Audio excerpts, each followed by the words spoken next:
동위원소란 무엇인가?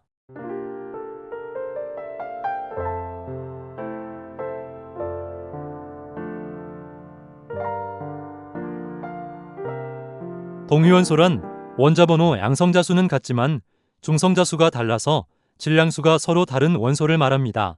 원자번호가 같다는 의미는 결국 같은 화학 원소임을 의미하며, 같은 원소라도 중성자수는 달라서 다양한 동위원소를 가질 수 있습니다. 동위원소라는 용어는 화학보다는 물리학에서 더 많이 사용하는 용어이며, 이러한 이유는 화학이 전자의 학문이라고 한다면 물리학은 중성자의 학문이라고 할 수 있기 때문입니다. 그러므로 동위원소는 같은 전자수를 가지므로 화학적으로는 구분할 수 없고, 중성자수는 다르므로 물리학적으로는 구분할 수 있는 원소들입니다. 화학 원소들은 양성자수가 모두 하나씩만이 차이나며, 그러므로 원소가 다른데 같은 양성자수를 가진다는 것은 있을 수 없습니다. 원소들의 전자수는 이온이 아닌 이상 양성자수와 같은 수의 전자를 가집니다. 그러나 중성자는 보다 다양한 숫자를 가질 수 있습니다. 중성자는 전하가 없으므로 강력만으로 원소들의 몸집을 키우거나 줄일 수 있어서 다양한 동위원소의 원천이 됩니다. 대표적인 동위원소에는 수소의 동위원소인 수소, 중수소, 삼중수소의 세 가지 동위원소가 있습니다. 이들은 원자번호가 같아서 양성자수와 전자수가 같지만 중성자수는 다릅니다. 즉, 수소는 중성자가 없고 중수소는 중성자가 하나이고 삼중수소는 중성자가 두 개입니다. 수소와 중수소는 핵이 안정하여 시간이 지나도 변하지 않는 안정한 동위원소들입니다. 자연계에서 수소는 99.98%의 존재비를 가지며 중수소는 0.015%의 존재비를 가집니다. 중수는 경수보다 무겁기 때문에 중수를 얼린 얼음은 물에 가라앉습니다. 중수는 경수보다 끓는 점과 녹는 점이 높습니다. 삼중수소는 자연계에 극미량 존재하며 불안정한 방사성 동위원소입니다. 약 12.3년의 반감기를 가지며 베타 붕괴를 통해 헬륨 O3로 변합니다. 중수소와 삼중수소는 핵융합 원료이기도 합니다.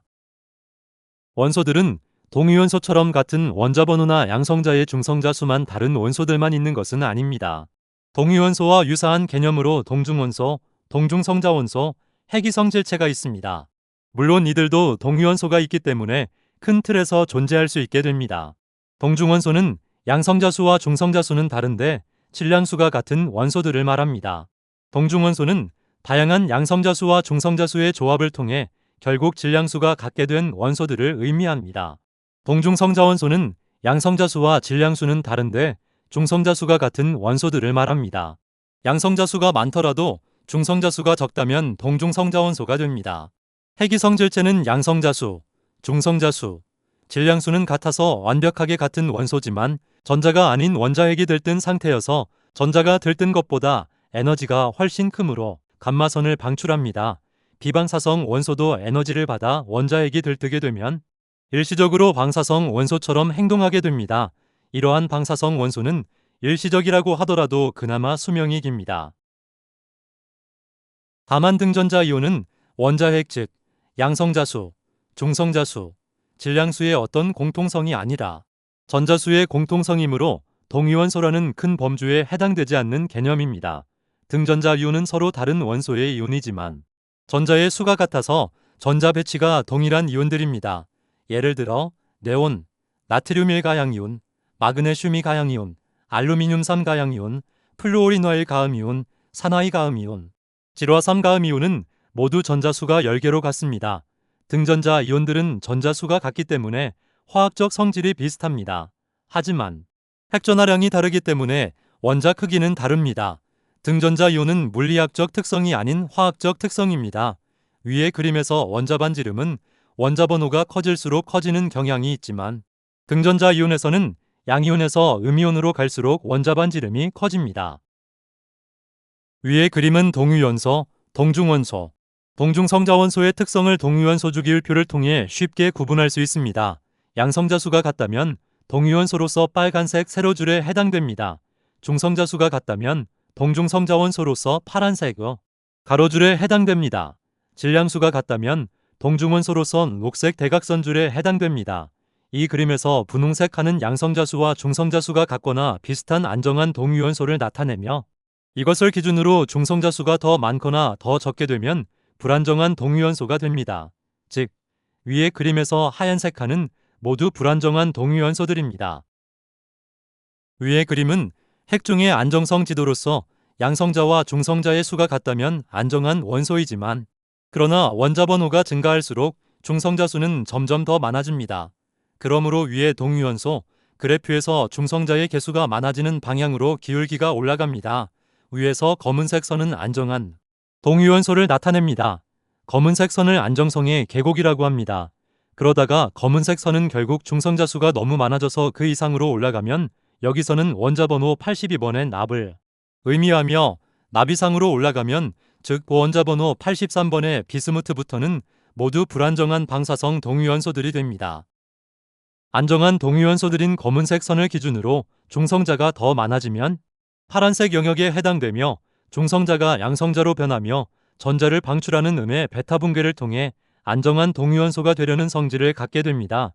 안정한 동위원소들인 검은색 선을 기준으로 중성자가 더 적어지면 주황색 영역에 해당되며 양성자가 중성자로 변하며 양전자를 방출하는 양의 베타 분괴를 통해 안정한 동위원소가 되려는 성질을 갖게 됩니다.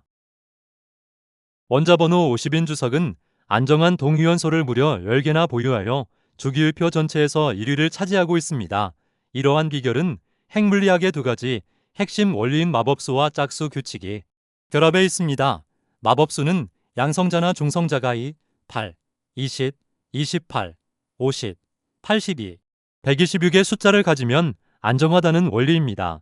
짝수 규칙은 양성자와 중성자의 수가 각각 짝수일 때 스핀이 서로 상쇄되면서 결합 에너지가 높아져 훨씬 안정해진다는 원리입니다. 주석은 양성자뿐만 아니라 안정한 동위원소의 10개 중 7개가 중성자 수도 모두 짝수로 구성되어 있습니다. 위의 그림은 탄소, 규소, 니켈의 동위원소를 나타냅니다.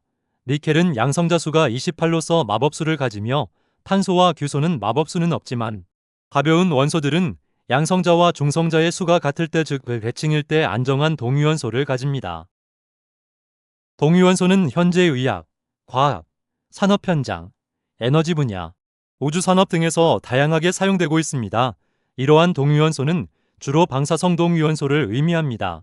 방사성 동위원소의 독특한 방사선, 신호 예를 들면 감마선, 베타선, 알파선과 에너지를 통해 우리는 볼 수 없는 세상을 정밀하게 추적할 수 있게 해주며, 강력한 에너지를 통해 물질을 검사하고 질병을 치료하며 거대한 동력을 얻을 수 있습니다. 의학에서 암세포가 포도당을 많이 소비한다는 점을 이용해 방사성 동위원소 예를 들면 불소 18이 붙은 포도당 유사체를 몸에 주입합니다. 그리고 PET 스캔으로 방사선 신호가 많이 나오는 곳을 찾아내 암의 위치와 크기를 정확히 진단합니다. 이것은 양전자 방출 단층 촬영 PET입니다. 또한 방사선 치료로서 암세포의 강력한 방사선 예를 들면 코발트 60, 로드 131 등에서 나오는 감마선이나 베타선을 집중적으로 조사하여 암세포의 DNA를 파괴하고 사멸시킵니다. 일반적으로 의료 산업 현장에서 사용되는 동위원소를 이용하는 입자 가속기에는 양성자 가속기, 중입자 가속기가 있습니다. 중입자 가속기는 의료 분야에서 양성자 가속기와 유사한 기능을 하며, 중입자 가속기는 탄소를 사용하는데 탄소 육가이온으로서 이는 탄소의 전자를 모두 제거한 상태입니다. 이를 통해 브레그 피크를 날카롭게 하며 가속 효율을 극대화할 수 있습니다. 이때 사용하는 탄소는 탄소 12로서 가장 일반적인 탄소 동위원소입니다. 과학 연구에서 식물이 광합성을 할 때 탄소가 어떻게 이동하는지 알아보기 위해 방사성 탄소 14를 이산화탄소 형태로 공급하고 식물 내에서의 이동 경로를 추적합니다.